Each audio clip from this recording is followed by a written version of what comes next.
Glaukoma adalah jenis penyakit di mana berlaku kerosakan pada saraf mata, iaitu saraf optik, yang menyebabkan pengidap glaukoma mendapati penglihatan di bahagian luar mata menjadi semakin sempit.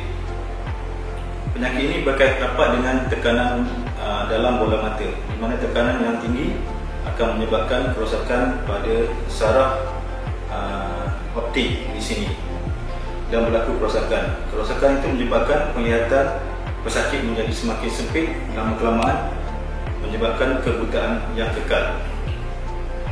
Sehingga hari ini tiada rawatan khusus untuk menyembuhkan penyakit glaukoma ini. Cuma kita boleh mengawal penyakit glaukoma daripada terus menjadi teruk dan melambatkan proses penglihatan menjadi teruk dan akhirnya menjadi buta. Glaukoma ini boleh menyerang atau berlaku kepada setiap peringkat umur, daripada bayi, remaja, dewasa dan juga orang tua. Cuma kebanyakannya berlaku pada umur 60 hingga 70 tahun. Glaukoma boleh dibagikan kepada dua jenisnya. Yang pertama, glaukoma jenis primer ataupun primary glaukoma, dan seterusnya glaukoma jenis sekunder ataupun secondary glaukoma. Bagi glaukoma primer ini boleh dibagikan lebih lanjut kepada dua kategori utama, iaitu glaukoma sudut terbuka dan juga glaukoma sudut tertutup. Untuk glaukoma sudut terbuka, biasanya pengidap tidak mempunyai tanda-tanda khusus yang akan menyebabkan mereka datang berjumpa dengan doktor. Jadi jenis glaukoma primer ini amat berbahaya kerana pesakit akan datang berjumpa dengan doktor pada peringkat akhir, di mana apabila penglihatan mereka sempit ataupun terganggu. Bagi glaukoma jenis sudut tertutup, biasanya pesakit jenis ini akan lebih awal berjumpa dengan doktor kerana mereka mempunyai simptom-simptom yang menyebabkan mereka berjumpa dengan segera, seperti sakit dalam bola mata, mata menjadi kabur, penglihatan menjadi sempit, sakit dalam kepala dan juga muntah-muntah jika tekanan dalam mata terlampau tinggi.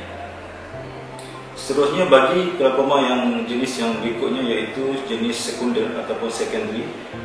Glaukoma ini biasanya kita akan dapat mengenal pasti punca-punca glaukoma jenis sekunder. Contohnya seperti kecederaan pada bahagian mata dan juga kepala, jangkitan kuman atau radang dalam mata yang menyebabkan tekanan mata tinggi,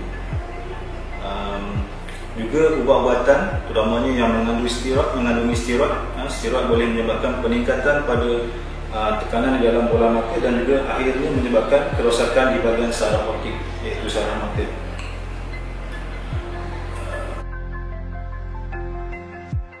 Seperti yang saya telah beritahu, kebiasaannya tidak mempunyai tanda yang khusus. Cuma apabila peningkatan dalam tekanan bola mata ini tinggi, yang menyebabkan simptom-simptom seperti sakit dalam bola mata, kelabu, mata menjadi kabur, kelihatan semakin sempit dan juga sakit dalam kepala jika tekanan terlampau tinggi, dan juga sakit boleh mengalami simptom muntah-muntah.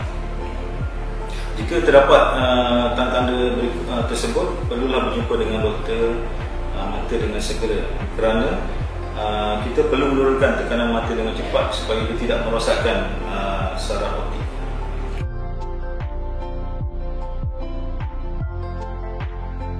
Seterusnya, bagi rawatan pula, rawatan khusus untuk menyembuhkan glaukoma setakat hari ini tidak lagi ditemui. Cuma kita mempunyai rawatan untuk mengawal penyakit glaukoma ini. Secara umumnya, rawatan utama adalah berkisar dengan cara untuk menurunkan tekanan mata supaya tidak berlaku kerosakan pada saraf. So, untuk menurunkan tekanan mata, kita mempunyai beberapa kaedah. Yang pertama, kita menggunakan ubat titis, untuk menurunkan tekanan mata. Sebenarnya jika tekanan tidak berjaya diturunkan, kita akan menggunakan obat makan ataupun oral.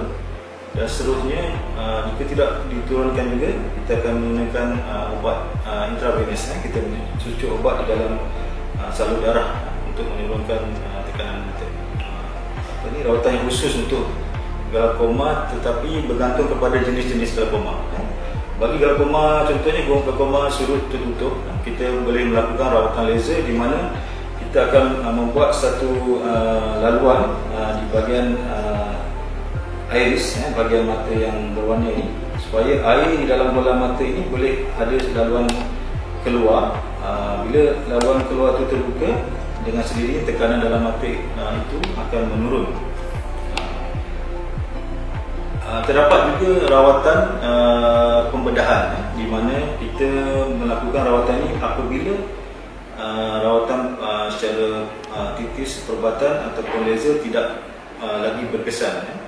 Rawatan secara pembedahan ada beberapa pilihan. Yang pertama, kita akan membuat satu bypass ataupun laluan keluar di kawasan ini, supaya air di dalam bola mata ini ada laluan keluar yang lain, supaya tekanan dalam mata dapat diturunkan.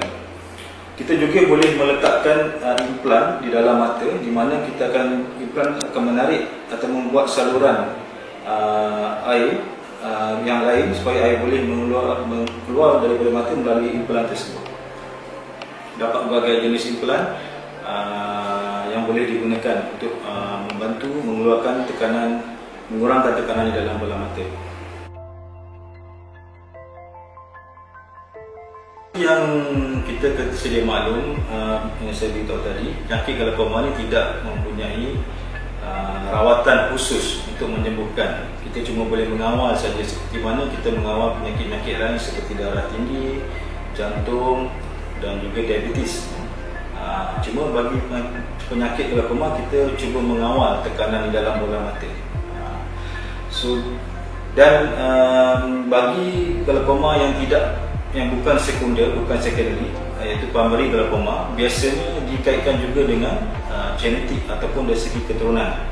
Jadi saya amat menyarankan di sini, jika terdapat waris ataupun saudara mara pesakit yang mengidapi penyakit glaukoma, saya sarankan supaya waris-waris terdekat perlulah datang menjalani saringan pemeriksaan mata untuk penyakit glaukoma, supaya kita dapat mengesan penyakit glaukoma ini daripada peringkat awal dan dapat memberikan rawatan yang seawal mungkin, supaya kerosakan yang akan berlaku dapat dikawal lebih awal dan dapat mencegah kebutaan dalam masa yang singkat.